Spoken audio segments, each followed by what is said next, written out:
Greetings to all of you. We are glad to have you back at English After Hours. I'm Hannah. And I'm Thomas. It is wonderful to be with you today, Thomas. You're right. I am really thrilled about today. It is a lovely day for us to study English. How are things with you? I feel fantastic and I'm fully prepared to teach. Today's topic is quite enjoyable. We will be discussing a small word that has many functions, the word can. That is correct. Can is used frequently in English and is incredibly helpful. In this lesson, we will cover how to use can for permission, requests, and ability. Once we finish, you will be able to use it fluently in your everyday conversations. It is quite exciting. Indeed, and we will ensure the process is simple and entertaining. There is no need to worry. Before we begin, I have a quick question for the audience. Do you currently use can when speaking English? Please comment yes or no below. We are curious to know. Also, if you find this video helpful, please remember to like it and subscribe to our channel for more lessons. Are you ready to begin? Let us start. Okay, Thomas. Before moving on to requests and permission, we should look at the primary function of can, which is expressing ability. Yes, that is a vital point. We use it constantly in our speech without much thought. Precisely. Talking about ability means describing what a person is capable of doing. Such as our talents, skills, or various things we have learned to do, correct? That's right. The sentence structure is quite basic. Subject, then can, followed by the verb. Let's use some real examples. Hannah, what are some things you can do? That is a great question. I can speak English and teach, and I can also brew excellent coffee. The ability to make coffee is certainly a significant skill. It is. How about you, Thomas? What can you do? I can drive and prepare basic food. I can also play the guitar a little. Even a bit of guitar playing is a valid skill. It certainly is. To our audience, think about your own skills. What can you do? You might talk about hobbies, music, different languages, or routine tasks. For instance, I can swim, I can use a computer, or I can ride a bicycle. Correct. It is very straightforward and sounds natural. Now we should discuss how to use the negative form. Ah yes, when we cannot do something. Right. We use cannot or can't. For example, I can't swim. Or I can't cook spicy food. That's very honest. Listeners, this is important. We say can't, not don't can. Yes, just can't. Short and easy. Now let's make it more interactive. Thomas, can you dance? I can dance a little, but not very well. That's okay. I can't dance very well either. See, we're learning and being honest at the same time. Exactly. Now, listeners, answer this for yourself. Can you cook? Can you drive? Can you speak another language? Try answering out loud. Even if you're alone, just say it. That's how your speaking gets better. All right, Thomas. Now we're moving on to something super useful, asking for permission in English. Oh, I like this one already. Permission is everywhere in daily life. Exactly. At home, at school, at work, we're always asking, is it okay if I do this? So, quick question, Hannah. Can I eat this cookie right now? Let me think. Maybe yes, maybe no. Wow, that sounds dangerous. Just kidding. Yes, you can, but only one. Deal. So today we're learning how to ask permission using one small word, can. Yes, a very small word, but a very powerful one. Here's a basic rule. We use can to ask for permission and to give permission. Simple, but super important. So how do we ask? Like this, can plus subject plus verb. For example, can I open the window? Ah, okay. And then the answer is easy too, right? Yes. If it's okay, you say yes, you can. If it's not okay, you say no, you can't. Nice and clear, no confusion. All right, let's practice with real-life situations. Thomas, imagine this. We're in class. I want to borrow your pen. What do I say? Can I borrow your pen? Perfect. And I answer, yes, you can, but please give it back. Of course, I promise. Okay, what about this situation? It's break time, we want to go outside. Easy. Can we go outside now? And the teacher says, no, you can't. Just kidding. Yes, you can. All right, listeners, now it's your turn. Write one sentence to ask for permission using can. Put it in the comments. We'll read them. Here's a tip. You can ask permission for very normal things. Can I eat chocolate? Can I watch a movie? Can I turn on the music? Or can I dance in the living room? Why not? That one sounds fun. Don't be shy. The more you practice, the more confident you'll feel. Oh, and one more thing. If you want to sound a little more formal, you can use may. Like, may I open the window? Wow, that sounds very polite. Yes, but for everyday English with friends, family, or classmates, can is perfect. Quick, natural, real English. Let's play a quick game. I give a situation and you ask for permission. All right, I'm ready. Situation 1. You want to borrow my notebook. Can I borrow your notebook? Perfect. Situation 2. You want to leave the room early. Can I leave the room early? Yes, very good. Listeners, now you try. Think of one situation in your life. Ask for permission using can. Don't worry about mistakes, just try. So let's review quickly. To ask permission, can plus subject plus verb. To answer, yes you can or no you can't. For formal situations, use may. And remember, asking politely is always a good idea. Always. So keep practicing and use can every day. Okay, Thomas, and now we're moving on to another super useful thing in daily English, making requests. Oh yes, I do this all the time. Like, can you help me? Or can you pass me the snack? Exactly. We make requests every day, and in English, can is perfect for polite, friendly requests. So how do we say it correctly? The structure is very simple. Can plus you plus verb. And if you want to sound extra polite, just add please. Nice, simple, and easy to remember. Let's look at some real-life examples. Can you help me, please? Maybe you need help with homework or carrying something. Can you pass me the salt? That's a classic one at the dinner table. Can you open the window, please, when it's hot in the room? Or can you show me how to do this when you're learning English or playing a new game? I love these. They sound very polite and very natural, and please really makes a difference. It really does. So here are a few quick tips for you listeners. First, add please. It makes your request sound polite and friendly. For example, can you help me, please? Second, use a friendly tone. Your voice matters a lot. Listen to the difference. Can you pass me the book? Versus, can you pass me the book? A very different feeling. Exactly. And one more tip. Be specific. It makes your requests clear and easy to answer. For example, can you pass me the red pen, please? That's much better. And remember, short and simple is best. No need to overthink it. All right, now it's your turn. Write one request using can in the comments. It can be anything polite, asking for help, food, directions, anything. Yeah, like, can you teach me your favorite dance? Or can you give me a high five? Exactly. The more fun it is, the easier it is to remember.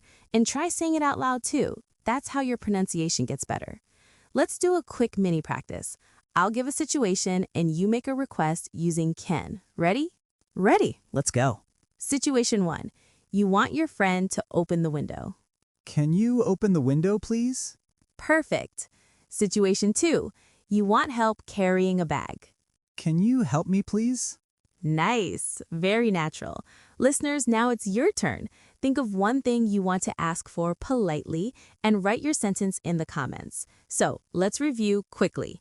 To make a request, use can plus you plus verb.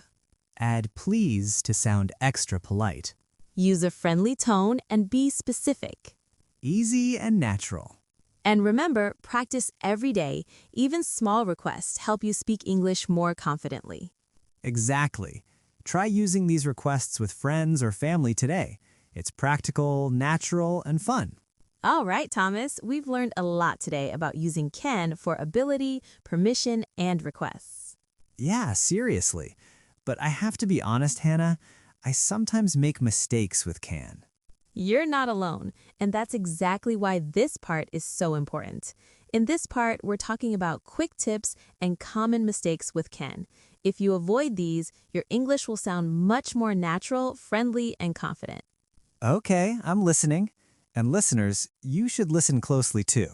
All right, let's start with a very common mistake. Sometimes people use can too stiffly, too seriously, or too strongly. Oh, like this. Can you pass me the salt? That sounds a bit scary.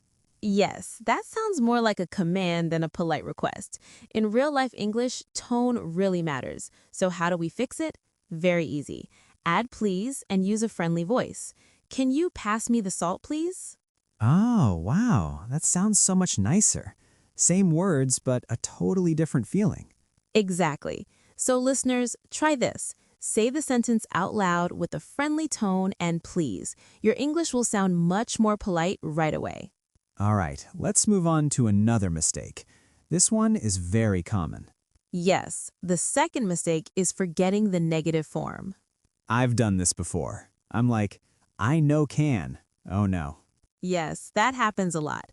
Remember, the negative form is cannot or can't, not I know can, not I don't can, just can't. For example, I can't swim. She can't come to the party. We can't go outside now. Listeners, please don't copy my mistakes. Use can't, not funny new grammar. All right, now it's your turn. Write one sentence using can't about something you cannot do. Type it in the comments and practice a little. Okay, now what's the next mistake? This one is a little tricky, talking about future ability. Oh, so I shouldn't say, I can finish the project tomorrow. For future ability, can is often not the best choice. In many cases, will be able to is clearer. Instead, we say will be able to. For example, not I can finish the project tomorrow. We say I will be able to finish the project tomorrow. Not she can join us next week. We say she will be able to join us next week. Ah, that sounds much better. Future ability needs will be able to. Got it. Exactly. So listeners, try this one too. Write one sentence using will be able to about the future. It can be about tomorrow, next week, or next year. All right, before we finish, let's do a quick review. First, don't use can too stiffly. Add please and use a friendly tone. Second, remember the negative form is cannot or can't. And third, for future ability, use will be able to rather than just can. Yes, and listeners, remember this. Making mistakes is normal. Everyone does it. But practicing these tips will make your English sound much more natural, friendly, and confident.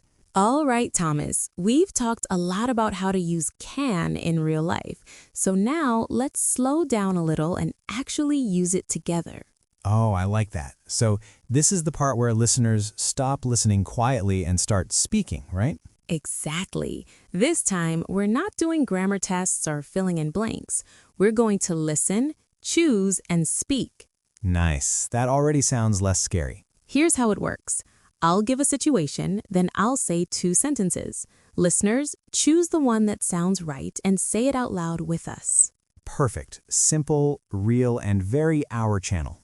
All right, let's begin. Situation 1. You're talking about a skill. You know how to play the piano. Which one sounds better? I play the piano or I can play the piano? Easy choice. When we talk about ability, we say, I can play the piano. Yes. Say it out loud together. I can play the piano. Okay, situation 2. It's hot in the room and you want to ask someone politely. Which one do you choose? Open the window or can you open the window? Definitely the polite one. Can you open the window? Perfect. And if you want to sound even friendlier, you can say, can you open the window, please? Nice. Same sentence, but much warmer. All right, situation 3. You're talking about permission. Your friend is allowed to come to the party. Which sounds right? She comes to the party or she can come to the party? That's permission, so we use can. She can come to the party. Yes, and you can say it with excitement too. She can come to the party. Okay, next one. Situation 4. You're talking about ability again. These people are very good swimmers. Which one do you choose? They swim very well or they can swim very well? Both sound okay, but when we focus on ability, we say they can swim very well. Exactly. Say it with us. They can swim very well. All right. Last situation. You need help with your homework and you want to ask politely. Which one sounds better? Help me with my homework or Can you help me with my homework, please? Easy. Can you help me with my homework, please?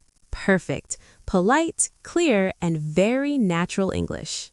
I feel like this way of practicing really helps. It feels more like real conversation. That's the goal. Now, listeners, it's your turn. Think of one real situation in your life today. Choose the correct sentence with can and say it out loud. And here's a small challenge for you. Make 2 sentences using can. One about something you can do and one polite request. Exactly. The more you speak, the more confident you become. And remember, English isn't about being perfect, it's about being comfortable. So relax, enjoy the process, and keep practicing. You're doing great. Keep going. Wow, today was so much fun. We've learned a lot about the little word that can do so many things. Yes, can. Today was all about one small word, but wow, it's a powerful one. We used can to talk about ability, what you can do and what you can't do. Right. Things like skills, talents, everyday abilities, all very real, very useful. Then we used can to ask for permission and to give permission in a polite, friendly way. Like real life, right? At school, at work, with friends, this is English you can actually use. And of course, we used can to make simple, polite requests in everyday situations. Honestly, Thomas, that's my favorite part. These are things you can start using right away. Yes, at home, with friends, at work, or even when you're practicing English by yourself. And remember, you don't need long sentences or difficult grammar. Not at all. Just one small word, can, and suddenly you can say so many helpful things. And hey, if you're still learning, that's totally okay. You don't need to be perfect. You just need to keep trying little by little. Exactly, Hannah. And now before we finish, we have a gentle question for you. What is one thing you can do now in English that you couldn't do before? It can be something small. Maybe you can understand more. Maybe you can speak with more confidence. Take a moment, think about it, and if you'd like, share your answer in the comments. We really love reading your comments. It means a lot to us. You're doing great. Keep going, keep practicing. Hey everyone, if you're enjoying this podcast, don't forget to give us a like. It really helps our channel grow and keep going. Yes, and if you know a friend who's also learning English, feel free to share this episode with them. Learning English is always easier and a lot more fun when we do it together. And hey, don't be shy. Leave us a comment. Tell us how you feel today or what topic you want us to talk about next. We really love reading your messages. And of course, don't forget to subscribe to our channel so you won't miss new episodes that help you learn, practice, and feel more confident speaking English. Thank you so much for spending your time with us today. We truly appreciate you. You're doing great. Keep going step by step. All right, everyone. We'll see you in the next episode of our channel. Bye for now.